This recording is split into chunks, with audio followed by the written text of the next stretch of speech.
Hello students, welcome to Evan IQ. Last class में मैंने quadratic equation chapter start कर लिया था, जो चैप्टर नंबर 4 है क्लास 10th मैथ्स का। और अपन ने बेसिक देख लिया था कि क्वाड्रेटिक इक्वेशन कब सॉल्व होने वाली होती है, जब अपन डिस्क्रिमिनेंट फाइंड करता है। और डिस्क्रिमिनेंट से अपन फाइंड कर लेंगे कि इक्वेशन सॉल्व होगी भी कि नहीं। ठीक है, ये अपन ने कर लिया था और उसके मेथड्स डिस्कस करे थे कि क्वाड्रेटिक इक्वेशन को सॉल्व करने के कितने मेथड्स होते हैं। अपन उन मेथड्स को आज करेंगे कि अपन कौन कौन से मेथड्स को यूज कर सकते हैं सॉल्व करने के लिए। तो फर्स्ट मेथड है फैक्टराइजेशन। ठीक है, मिडिल टर्म स्प्लिटिंग भी बोलते हैं उसको। तो अपन कोई भी क्वाड्रेटिक इक्वेशन लेते हैं, उसको फैक्टराइज करते हैं। ठीक है, कैसे सॉल्व करेंगे मतलब वो देखना चाह रहे हैं अपन। तो स्टार्ट करना सबसे पहले कि क्वाड्रेटिक इक्वेशन का जनरल फॉर्मेट क्या होता है। क्वाड्रेटिक इक्वेशन का जनरल फॉर्मेट जो होगा वो पता होगा, उसके बाद ही तो अपन से हो पाएगा। तो क्वाड्रेटिक इक्वेशन का जनरल फॉर्मेट होता है ये ax² + bx + c = 0। ठीक है, ये इसका जनरल फॉर्मेट है। अब अपन इसी जनरल फॉर्मेट के हिसाब से कोई इक्वेशन लेते हैं। कोई भी इक्वेशन लेते हैं, जैसे मैंने ले ली कोई भी इक्वेशन। तो अपन लिख देते हैं 8x² 6 और ठीक है, ये अपन इक्वेशन ली है और इस इक्वेशन को सॉल्व करना है। तो फाइनली मैं कहूँ इसमें क्या बोलना चाह रहा हूँ कि फाइंड x। ठीक है, 8x² + x - 7 = 0। अपन को उसको सॉल्व करना है और अपन इसको सॉल्व करेंगे कौन से मेथड से? फैक्टराइजेशन मेथड से। अपन ने नहीं सीखा है वो, तो अपन यहाँ से इसको सॉल्व करते करते वो सीख भी लेंगे और अपन को पता भी चल जाएगा मेथड क्या होता है और ये इक्वेशन सॉल्व भी हो जाएगी। ठीक है, तो अपन इसको ट्राई करते हैं सॉल्व करने का। फर्स्ट स्टेप क्या होता है? फैक्टराइजेशन का। अपन को उसको फैक्टराइज करना है, उसको अपन को रूट्स, इसके मतलब एक तरीके से रूट्स या उसके फैक्टर्स ढूंढने हैं। तो आते हैं इस पे। फर्स्ट स्टेप पे मिडिल टर्म स्प्लिटिंग भी नाम होता है फैक्टराइजेशन, अगर अपन क्वाड्रेटिक इक्वेशन का कर रहे होते हैं तो। ठीक है, तो फर्स्ट स्टेप क्या होता है? साइड में लगा दो मल्टीप्लाई का साइन। दो साइन लगाना होता है, एक मल्टीप्लाई का और एक और प्लस या माइनस का। तो प्लस या माइनस का कैसे डिसाइड करोगे? सी का साइन देखो, सी का साइन प्लस का है और इसमें सी का साइन का है माइनस का। तो जो एक्चुअल इक्वेशन जहां पर फाइंड कर रहे हैं ना, उसमें सी का साइन देखो। तो उसमें साइन देखा तो अपन देखा माइनस का, दोनों के आगे इक्वल लगा दो। अब मल्टीप्लाई करने पे आना चाहिए ए सी। ए सी मतलब x² का कोफिशिएंट a और c मतलब जो लास्ट नंबर है। और ac को मल्टीप्लाई करो ना, तो उसको साइन के साथ में मल्टीप्लाई मत करना कि एक्चुअल में तो c नेगेटिव था तो हमने मल्टीप्लाई कर दिया नेगेटिव से, ऐसा नहीं। मल्टीप्लाई करो बिना किसी साइन के, सिर्फ नंबरों को मल्टीप्लाई करो। तो नंबर कौन है? c 7 और a कौन है? 8। तो इन नंबरों को मल्टीप्लाई किया तो अपन के पास में आया 56। ठीक है, याद रखना सिर्फ नंबर, a और c के सिर्फ नंबर। वैसे तो c माइनस का 7 है, तो माइनस का 7 नहीं, सिर्फ नंबर। ठीक है, तो ये आ गया 56। फिर माइनस करने पे आना चाहिए मिडल टर्म। ठीक है, मिडल टर्म का कोफिशिएंट। मिडल टर्म का कोफिशिएंट कौन है? ये देखो, मिडल टर्म ये है। मिडल टर्म का कोफिशिएंट कौन है? कोई भी नहीं है, मतलब 1 है। ठीक है, तो मिडल टर्म आना चाहिए 1 बिना किसी साइन के। ठीक है, तो जो इक्वल्स टू वाले है ना, वो बिना किसी साइन के है।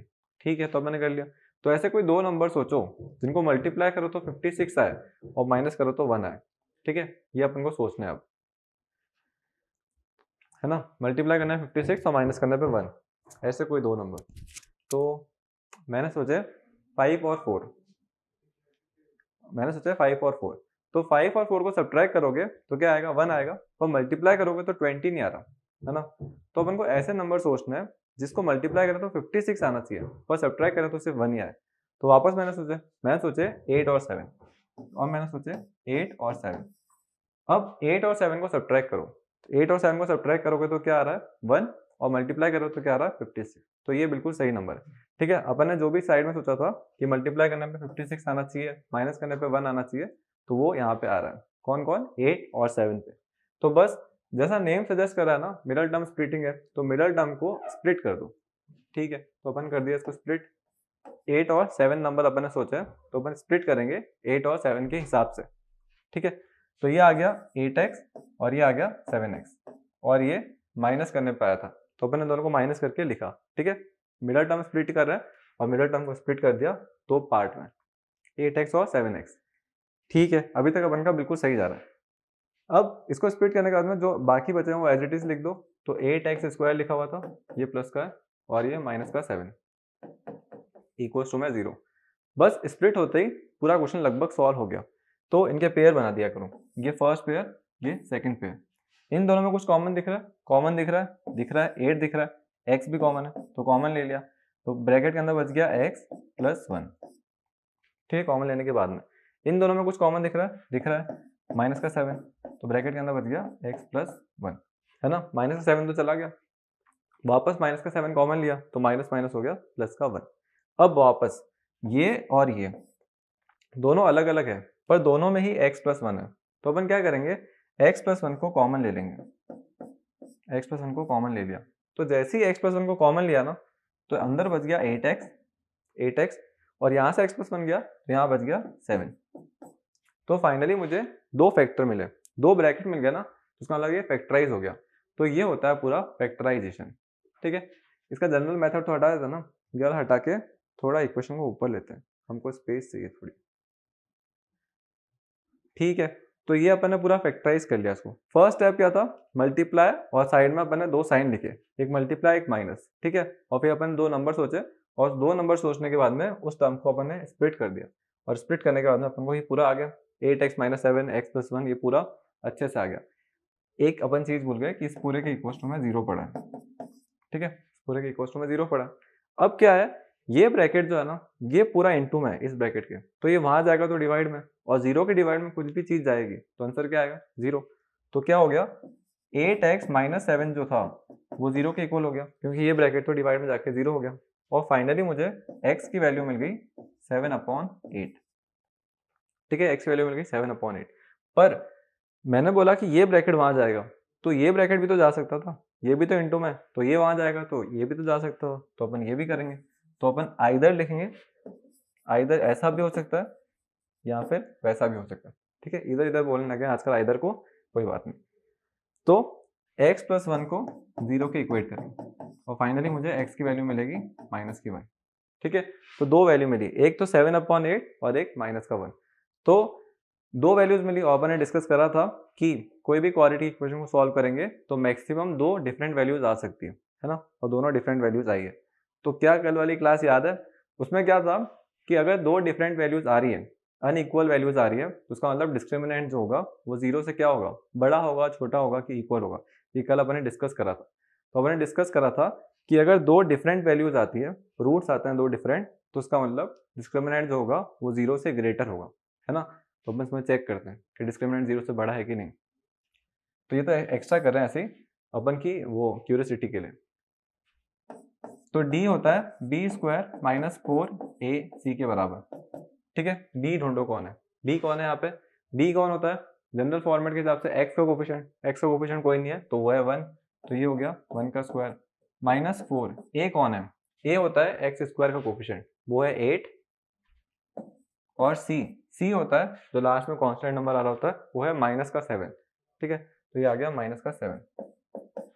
अब 1 का स्क्वायर तो 1 ही होगा, 4 8 का कितना होता है 32, और 32 इंटू 7 करोगे तो कितना आ जाएगा 2 to 4, पर प्लस का, क्योंकि माइनस माइनस प्लस हो गया। और फाइनली मुझे डिस्क्रिमिनेंट मिल रहा है 225, तो डिस्क्रिमिनेंट जो है वो 0 से बड़ा आ रहा है, तभी वो क्या हुआ, रूट्स जो थे वो डिफरेंट है, ठीक है। तो वो काफी सही है, आप स्टार्टिंग में देख लिया करो ना, क्या पता अपन को कोई ऐसी इक्वेशन दे दी हो इसका डिस्क्रिमिनेंट 0 से छोटा आ रहा है और उसको अपन सॉल्व करे जा रहे हैं पर अपन सॉल्व ही नहीं हो रही है, तो उसका आंसर ये आ जाएगा ना कि डिस्क्रिमिनेंट 0 से छोटा है, इक्वेशन सॉल्व नहीं हो सकती है मेरी लेवल के हिसाब से, 10 की लेवल के हिसाब से।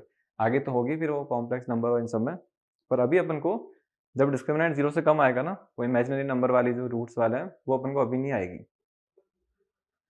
तो ठीक है, ये अपन को आ गया कि x की दो वैल्यूज आई, एक आया अपन का 7/8 और एक आया माइनस का 1। अब आप इसको इसमें पुट करोगे तो सेटिस्फाई होगा माइनस का 1, और आप 7/8 पुट करोगे तो भी सेटिस्फाई होगा, दोनों ही सेटिस्फाई होंगे, ठीक है। तो ये अपन को पूरा आ गया 7/8 और माइनस 1 सेटिस्फाई कर लेंगे इक्वेशन को। अब एक और चीज इसमें, है ना, एक चीज अपन को देखनी है इसमें कि फैक्टर्स क्या होते हैं, रूट्स क्या होते हैं, जीरोस क्या होते हैं, इनमें क्या क्या डिफरेंस होता है। वैसे अपन पॉलिनॉमियल में कर चुके हैं पर फिर भी एक बार वापस पढ़ लेते हैं, ठीक है। इस इक्वेशन को वापस लिखते हैं, ये है अपन की 8x square plus x minus का 7 इक्वल्स टू 0, और अपन को मिला है x इक्वल्स टू कुछ वैल्यू और x इक्वल्स टू कुछ वैल्यू, कुछ वैल्यू जो है वो है माइनस का 1 और 7/8, माइनस का 1 और 7/8, और ये वाला आंसर देखो x प्लस 1 और 8x माइनस 7, एक अपन को फाइनल मिला था ये, यहां से अपन को वैल्यूज मिली है, ठीक है।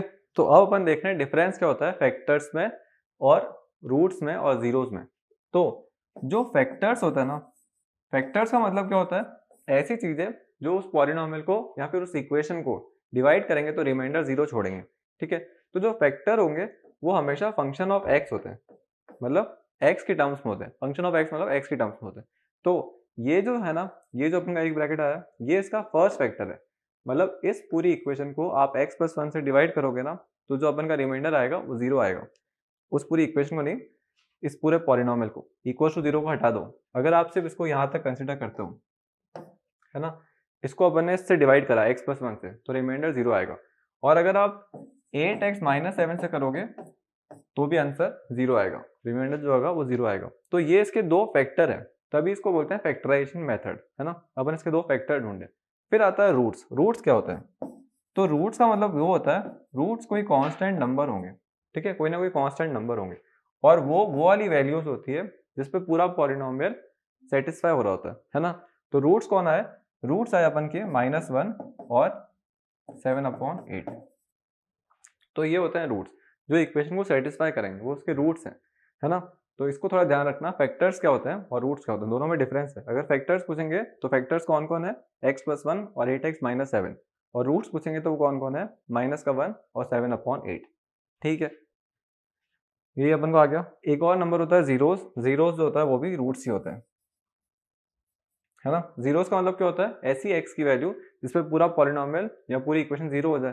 तो x की वैल्यू अगर मैं -1 रखूंगा तो ये पूरा जीरो हो जाएगा, ठीक है। तो इसके जीरोस हुए। तो अगर अपन को बोल रहे हैं कि zeros of the equation find करो या roots of the equation find करो, दोनों डिफरेंट नहीं है, दोनों एक ही है। लेकिन अगर अपन को बोल रहे हैं फैक्टर्स फाइंड करो या जीरोस फाइंड करो, तो दोनों डिफरेंट है, फैक्टर्स अलग चीज है, जीरोस अलग चीज, ठीक है। तो ये अपन को आ गया, यही होता है पूरा मिडल टर्म स्प्लिटिंग मेथड, और अपन को अच्छे से आ गया, ठीक है। अब अपन आगे बढ़ते हैं और अपन आगे बढ़ के करते हैं कुछ क्वेश्चंस एनसीईआरटी के। ये देखो क्या क्या लिखा हुआ है, एक बार पढ़ लो। फाइंड द रूट्स बोला, ठीक है उन्होंने, बाय फैक्टराइजेशन मेथड, ठीक है। अपन को इस क्वाड्रेटिक इक्वेशन दी हुई है और उसके रूट्स फाइंड करना है बाय फैक्टराइजेशन मेथड, ठीक है। फैक्टराइजेशन मेथड से फाइंड करना है तो उसका मतलब मिडल टर्म स्प्लिटिंग ही करनी है, और रूट्स फाइंड करने मतलब अपन को कांस्टेंट नंबर्स ढूंढने हैं एक्स की वैल्यूज के। कितने आ सकते हैं, मैक्सिमम 2 आ सकते हैं। तो अपन स्टार्ट करते हैं फर्स्ट क्वेश्चन से, ठीक है। मैंने मेन ही ले लिए, बाकी तो बहुत सारे थे उसमें, तो मैंने रूट वाले ले लिए, फ्रैक्शन वाले ले लिए, जो मेन जब को सबको जिसमें दिक्कत आती है ना वो वाले, ठीक है। फर्स्ट क्वेश्चन से स्टार्ट करते हैं, ठीक है। फर्स्ट इक्वेशन जो है, मच्छर घूम रहा है, 2x² plus x minus 6, first equation ये है, ठीक है। इसको सॉल्व करना है तो अपन का फर्स्ट स्टेप क्या होता है, फर्स्ट स्टेप ये होता है कि साइड में लगा दो सिंबल, किसका सिंबल, मल्टीप्लाई का, और यहाँ पे प्लस या माइनस का। प्लस या माइनस में से क्या सोचोगे, सी का साइन देखो, सी का साइन क्या है, नेगेटिव, तो किसका लगाओगे, माइनस का। तो ये लगा दिया अपन ने इक्वल टू, यहाँ पे भी लगा दिया इक्वल टू। मल्टीप्लाई में क्या नंबर आना चाहिए, ए सी विदाउट एनी साइन। तो ए कौन है 2, सी कौन है 6, सिर्फ नंबरों को देखना है, ठीक है, सिर्फ नंबरों को देखना है। तो ये हो गया 12, 6 टू 12 होता है ना, ए सी। और माइनस करने पे क्या आना चाहिए, middle term without any sign, middle term कौन है 1, कोएफिशिएंट मतलब बी, तो वो है 1, एक्स्ट्रा कोएफिशिएंट कुछ नहीं है ना, तो 1।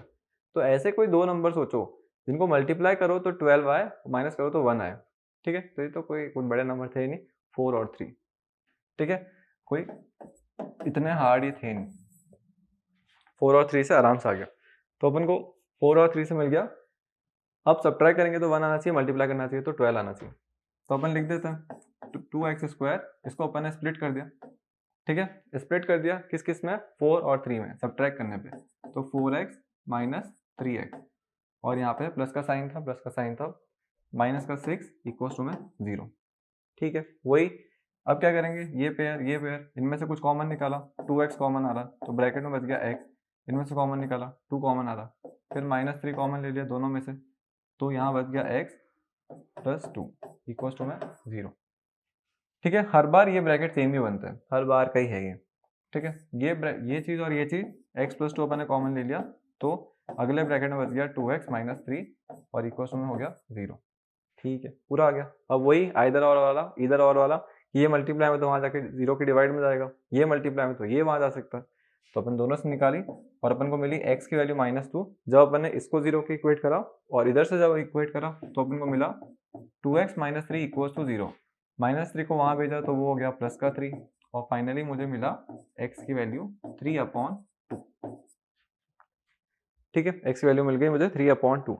तो दो डिफरेंट वैल्यू आ रही है, 3/2 और माइनस का 2। इसका मतलब डिस्क्रिमिनेंट क्या रहा होगा, ग्रेटर देन 0। ठीक है, ये भी अपन को आ गया। तो ये होता है मिडल टर्म स्प्लिटिंग का मेन मेथड और इसको अपन ने फाइंड करना सीख लिया। तो उसके अपन ने रूट्स ढूंढ लिए। फर्स्ट रूट है -2, सेकंड रूट है 3/2, है ना, बाय फैक्टराइजेशन मेथड। इसमें एक चीज थोड़ी ध्यान रखने वाली है, ये चीज का बहुत ध्यान रखना। क्या ध्यान रखना, देखो b कभी भी नेगेटिव आता ना, अभी तो प्लस आ रहा है, नेगेटिव आ रहा है ना, नेगेटिव मतलब डेंजर है। तो कभी भी नेगेटिव आता है तो जो दो नंबर में आप स्प्लिट करते हो ना, उसको ब्रैकेट में लिखना। ठीक है, तो कभी भी यहाँ वाला साइन माइनस में आ रहा है तो जो दो नंबर सोचना अपन, उसको अपन ब्रैकेट में लिखेंगे। ठीक है, क्योंकि माइनस क्या होता है, डेंजर होता है, वो दोनों के साइन चेंज करेगा। ठीक है, इसमें आ रहा है माइनस का, तो अपन इस क्वेश्चन को अभी करके देखते हैं पहले। ठीक है, ये क्वेश्चन तो आ गया, मिडल टर्म स्प्लिटिंग का था, फैक्टराइज कर लिया अपन आराम से, कोई बड़े इसमें हार्डनेस कुछ लगी नहीं। तो चलिए हटाओ इसको, अपन आते हैं अपने थर्ड क्वेश्चन पे सीधा। पहले थर्ड पे, सेकंड भी करेंगे, टेंशन हो जाती है बच्चों को।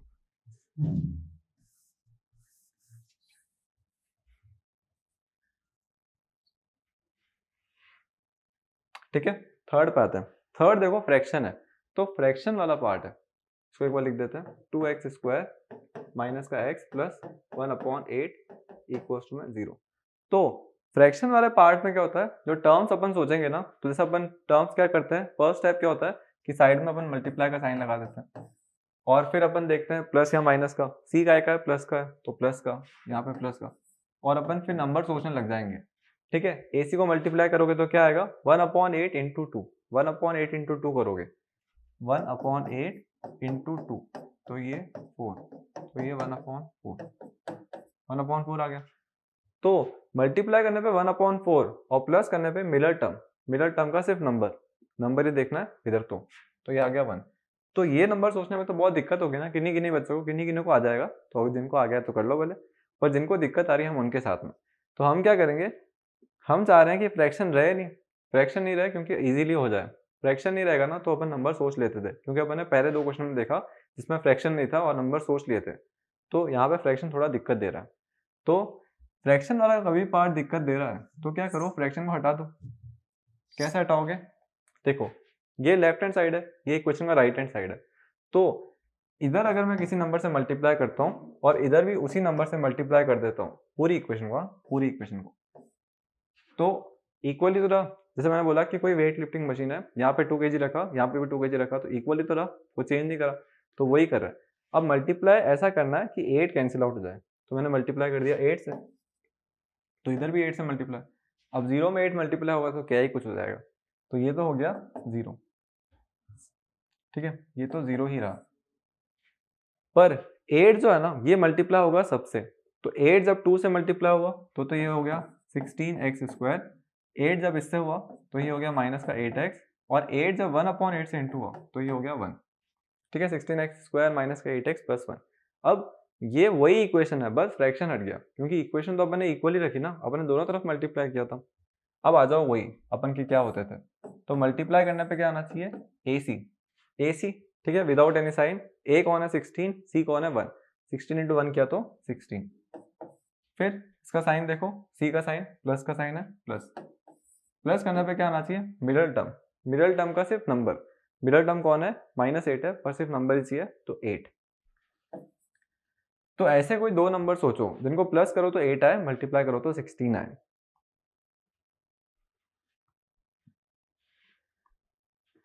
ठीक है, किसी को पता चल रहा, मेरे को आ रहा नहीं है अभी ये। तो मैंने सोचा 7 और 1 को ऐड कर रहे हैं तो क्या हो रहा है, 8 आ रहा है, पर मल्टीप्लाई कर रहे हैं तो 7 ही आ रहा है, तो गलत निकला। फिर मैंने सोचा 6 और 2 को ऐड कर रहे हैं तो 8 आ रहा है, तो मल्टीप्लाई कर रहे हैं तो वापस से वो नहीं आ रहा।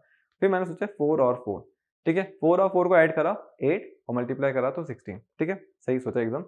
तो ये 4 और 4, तो 4 और 4 में अपन इसको स्प्लिट कर देंगे, मतलब 8x को मैं क्या लिख सकता हूँ 4x प्लस 4x, ऐड करने पे होना चाहिए था ना, तो मैंने ये कर दिया 4x प्लस 4x, स्प्लिट कर दिया मिडल टर्म को 2 में। पर स्प्लिट करने का पहले मैंने भी बताया था कि यहाँ पे माइनस आ रहा हो तो क्या करना, ब्रैकेट लगा देना। ये अपन ने माइनस के आगे ब्रैकेट लगा दिया, ये माइनस एज इट इज आ गया, और यहाँ पे 16x square as it is आ गया, और 1 भी एज इट इज ही आ गया, इक्वल्स में 0 पड़ा।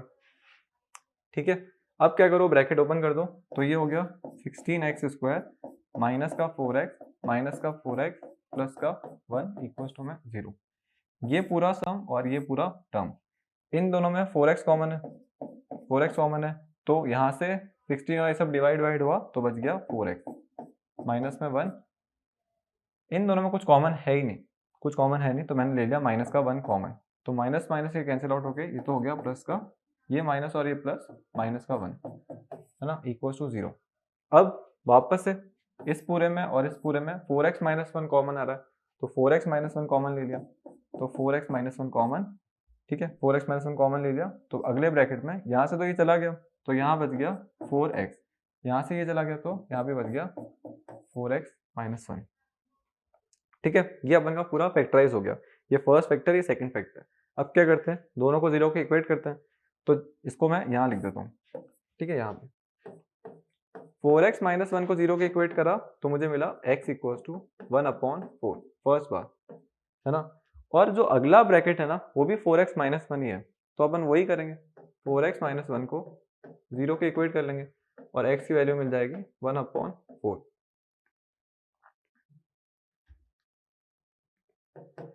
तो इसका मतलब क्या हुआ, ये अलग पार्ट चल रहा है ना, ये पूरा अलग पार्ट चल रहा है, तो इसका मतलब क्या हुआ, x इक्वल्स टू 1/4 है 2 बार, ये भी और ये भी, तो दोनों रूट्स कैसे हुए, इक्वल, रूट्स इक्वल आ सकते हैं। ठीक है, रूट्स इक्वल आए, इसका मतलब पॉसिबल आंसर तो निकला पर रूट्स इक्वल है, और इससे अपन ये प्रेडिक्ट कर सकते हैं कि डिस्क्रिमिनेंट क्या होगा, डिस्क्रिमिनेंट रह रहा होगा 0 के इक्वल।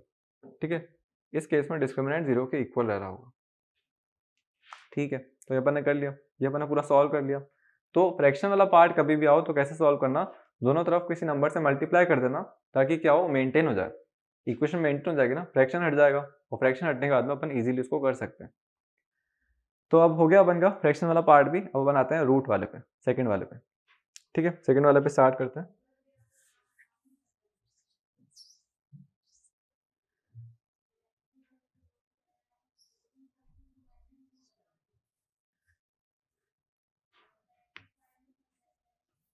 ठीक है, सेकंड वाला रूट वाला, तो रूट वाले में फ्रैक्शन फ्रैक्शन कुछ है नहीं, रूट वाले को अपन को हटाना नहीं है। ठीक है, रूट वाले को चाहो तो हटा दो, पर हटा नहीं पाओगे, तो अपन इसको सॉल्व ही करेंगे। चलो इसको लिख दो एक बार, √2x² plus 7x plus 5√2 equals to में 0। ठीक है, √2x² प्लस 7x प्लस 5√2। अब क्या करना है, अपन को इसमें ए बी सी वही वाला साइन वाइन करने होंगे, तो अपन साइड में लगा देते हैं साइन के सिंबल। एक मिनट, हाँ बहुत ज़्यादा जगह ले ली इसने, यहाँ लिखते हैं इसको, √2x² plus 7x plus 5√2 equals to में 0। ठीक है, वही करते अपन क्या करेंगे, मल्टीप्लाई करने पे आना चाहिए क्या, और इसका साइन देख लो, इसका साइन क्या है, प्लस का, सी का साइन, प्लस करने पे आना चाहिए मिडल टर्म, तो मिडल टर्म तो अपन को डायरेक्टली दिख रही है, वो है 7, तो अपन ने लिख दिया 7। ठीक है, 7 लिख दिया। मल्टीप्लाई करने पे क्या आना चाहिए, ए और सी विदाउट एनी साइन, ए कौन है, √2, इसको यहाँ अच्छे से लिखते हैं, ए है √2, सी कौन है, सी है अपन का 5√2। ठीक है, √2 वाला √2 से इंटू होगा, तो √2 इंटू √2 कितना हो जाता है, √4, और √4 कितना होता है 2, तो 2 हो गया, √2 इंटू √2 2, 5 और 5 से और इंटू, तो ये हो गया 10, तो फाइनली मुझे मिला 10, तो इंटू करने पे क्या आना चाहिए 10। ठीक है, तो ये तो नंबर अपन इजीली इमेजिन कर सकते हैं ना, मल्टीप्लाई करने पे 10 प्लस करने पे 7, कौन से दो नंबर है, सोचो सोचो जरा सोचो, से क्या हुआ है। ठीक है, एक और चीज यहाँ पे अपन को एक चीज थोड़ी किसी किसी बच्चों को नहीं पता होगी ये, कि कभी भी अपन को ऐसे नंबर देते ना, जैसे 2 है, तो 2 को मैं ऐसा भी लिख सकता हूँ, √2 इंटू √2, है ना, आप करके देख लो, इसका आंसर √4 आ रहा है, और √4 कितना होता है 2। वैसे ही अगर मेरे को ऐसा दे दिया 4, तो मैं 4 को ऐसा लिख सकता हूँ, √4 इंटू √4, तो कोई भी नंबर को मैं रूट की फॉर्म में लिख सकता हूँ उसके प्रोडक्ट में, ठीक है, सेम का प्रोडक्ट अगर मैं रूट की फॉर्म में करूंगा तो वो नंबर ही आएगा। ठीक है, इन दोनों का करके देख लो, कोई भी नंबर आप अपने हिसाब से लो, सबके आंसर सेम ही आएंगे। ठीक है, इसको हटाओ अभी। चलिए शुरू करते हैं ओप्पो A74 की अनबॉक्सिंग। चलो यहाँ पे देखो, प्लस करने पे 7, मल्टीप्लाई करने पे 10 आना चाहिए, ऐसा कोई नंबर सोचो। तो मैंने सोचे कोई नंबर 6 और 1, 6 और 1 करा तो क्या आया, प्लस करने पे तो 7 आ रहा है पर मल्टीप्लाई करने पे 10 नहीं आ रहा। हर बार मेरा पहला गलत होता है। अब कुछ और सोचो, तो मैंने कुछ और सोचा, मैंने सोचा 3 और 4, 3 और 4 को ऐड करें 7 आ रहा है, तो मल्टीप्लाई करने पे 10 अभी भी नहीं आ रहा। फिर मैंने सोचा फाइनली कुछ और नंबर, मैंने सोचे 5 और 2। ठीक है, 5 और 2 ऐड करने पे आ रहा 7, मल्टीप्लाई करने पे 10 आ रहा। ठीक है, तो बिल्कुल नंबर सही सोचा मैंने। तो मैं 7 को स्प्लिट कर दूंगा 5 और 2 में, ये हो गया 5x, ये हो गया 2x, प्लस का 5√2 एज इट इज पड़ा है, और यहाँ पे भी ये पड़ा है √2x²। ठीक है, यहाँ पे माइनस नहीं था तो बिना किसी डर के मैंने इजीली लिख दिया। अब ये और ये पेयर, इन दोनों में कॉमन क्या है, x कॉमन है, तो ब्रैकेट में कौन बच गया, √2x प्लस 5। इन दोनों में कॉमन क्या है, 2 को मैं अभी बताया कि मैं 2 को √2 इंटू √2 लिख सकता हूँ, है ना, √2 इंटू √2, और इधर भी √2, तो इन दोनों में √2 कॉमन है, तो √2 कॉमन लिया। 2 को मैं 2 √2 लिख सकता था ना, एक रूट तो चल, एक √2 तो कॉमन निकल गया, तो एक √2 अभी भी बचा है, तो एक √2 लिखा। ठीक है, x बचा हुआ है, और यहाँ से √2 चला गया तो 5 बचा, इक्वल्स टू में 0। अब यही √2x प्लस 5 दोनों में आ रहा है, तो इसको कॉमन ले लिया, और फाइनली मुझे आंसर मिल गया, फैक्टराइज हो गया ये। और यहाँ से मैं एक बार इस ब्रैकेट को 0 के इक्वेट करूंगा, एक बार इस ब्रैकेट को 0 के इक्वेट करूंगा, और आंसर मिलेगा। तो मैंने पहले उस ब्रैकेट को इक्वल करा, तो ये हो गया माइनस का 5। ठीक है, 5 वहाँ गया तो माइनस में हो गया, और फाइनली x की वैल्यू आ गई -5/√2, और यहाँ से आई x की वैल्यू माइनस का √2। ठीक है, अब क्या होता है, अपन को दो डिफरेंट वैल्यूज मिली, 5/√2 बहुत ही डिफरेंट वैल्यू है इस माइनस के √2 से, है ना, सब सही से लिखा ना, सब कुछ सही से लिखा है, बहुत डिफरेंट वैल्यूज हैं ये, डिफरेंट वैल्यूज। और इसका मतलब क्या हुआ होगा, जो डिस्क्रिमिनेंट हुआ होगा वो 0 से बड़ा होगा, 0 के बराबर होगा, कि 0 से कम होगा, तो आंसर है 0 से बड़ा होगा। तो अपन ऐसा बोल सकते हैं, discriminant will be greater than 0 in this case, root वाले क्वेश्चन में। तो रूट वाले क्वेश्चन आते हैं ना, सिंपल जैसे करते हो वैसे कैसे करते जाओ, आपको आंसर मिलते जाएंगे, है ना, जैसे अपन को आंसर मिलते गए यहाँ पे, कोई इसमें दिक्कत वाली नहीं होती बात कि रूट वाले आएंगे तो कैसे करेंगे, कोई इसमें दिक्कत नहीं होगी। ठीक है, एक चीज मुझे थोड़ी डिस्कस करनी थी इसमें, कि जैसे है ना 10th में अपन आंसर्स लिखते हैं ना, तो अपन इसको रेशनलाइज करके लिखते हैं। ठीक है, डिनोमिनेटर में कभी रूट नहीं रहना चाहिए। तो जैसे -5/√2 है ना, इसको रेशनलाइज कैसे करोगे, तो अपन को मल्टीप्लाई करना होगा सेम से, और डिवाइड करना होगा सेम से, है ना। रेशनलाइज जैसे 9th में करते थे, तो 10th में अपन को थोड़ा ध्यान रखना होगा, रेशनलाइज बार बार करना पड़ेगा। तो ये अपन ने रेशनलाइज कर दिया, ये आ गया -5/√2, और नीचे हो गया √2 इंटू √2 जो होता है 2। ठीक है, अब डिनोमिनेटर में रूट नहीं रहा है, तो पॉसिबिलिटी है कि पीछे आंसर ये आ रहा हो। ठीक है, अपन दोनों लिखेंगे, कोई गलत बात नहीं है, बस ऐसा होता है कि 10th में आंसर लिखो तो उसको रेशनलाइज करके लिखो, है ना, डिनोमिनेटर में रूट नहीं रहना चाहिए। तो ठीक है, ये भी अपन को पूरा क्वेश्चन आ गया, find the roots of the following quadratic equation by factorisation method, easily आ गया। ठीक है, सॉल्व कैसे करते हैं अपन, फैक्टराइजेशन मेथड क्या होता है, ये सब भी आ गया। अब अपन एक इक्वेशन को फ्रेम करके देखते हैं। चलिए यहाँ पे आ जाओ, देखो इसमें अपन को इक्वेशन बनानी है, क्वाड्रेटिक इक्वेशन का इक्वेशन है, the altitude of a right triangle is 7 centimetre less than it's base, if the hypotenuse 13 centimetre, find the other two sides. Right angle triangle की बात हो रही है, तो ये होता है राइट एंगल ट्रायंगल। ठीक है, इन्होंने पहले ही बोल दिया कि हाइपोटेन्यूज जो है वो है 13। ठीक है, तो हाइपोटेन्यूज है 13 इसकी। अब आ जाओ इसके एल्टीट्यूड पे, द एल्टीट्यूड है ना, तो एल्टीट्यूड जो बोल रहे हैं वो कह रहे हैं कि एल्टीट्यूड जो है वो 7 centimetre less than it's base. Altitude base से 7 सेंटीमीटर कम है, जैसे बेस है x, तो एल्टीट्यूड कितना होगा, उससे 7 सेंटीमीटर कम। ठीक है, लेट कर लिया, वन वेरिएबल की पूरी है, सब कुछ है वन वेरिएबल, और अपन को पता है कि पाइथागोरस थ्योरम को फॉलो करेगा। क्यों करेगा, क्योंकि राइट एंगल ट्रायंगल है ना, राइट एंगल ट्रायंगल में अपन पाइथागोरस थ्योरम लगा सकते हैं, और पाइथागोरस थ्योरम कहता है h² = p² + b²। तो h कितना है, h है 13, तो यहाँ लिख देंगे 13 का स्क्वायर। p कितना है, p है अपन का x माइनस 7 का स्क्वायर। b कितना है, x स्क्वायर। अब इसको डायरेक्ट ओपन मत कर देना, एक्स स्क्वायर माइनस 7 स्क्वायर, ये आइडेंटिटी होती है a माइनस बी का होल स्क्वायर। तो ये हो गया x square minus 2ab, 2 into x into 7, तो ये हो जाएगा 14x और प्लस में 49 प्लस का एक्स स्क्वायर। ठीक है, और यहाँ पे पड़ा 169। अब क्या करो, नंबर नंबर सबको एक जगह ले लो, कुछ तो सॉल्व हो रहा है उनको सॉल्व कर दो। एक्स स्क्वायर और एक्स स्क्वायर लाइक टर्म्स है, तो ये हो गया 2x स्क्वायर माइनस का 14x ऐसे ही पड़ा है, और ये 169 वहां आ रहा है सब्ट्रैक्ट में।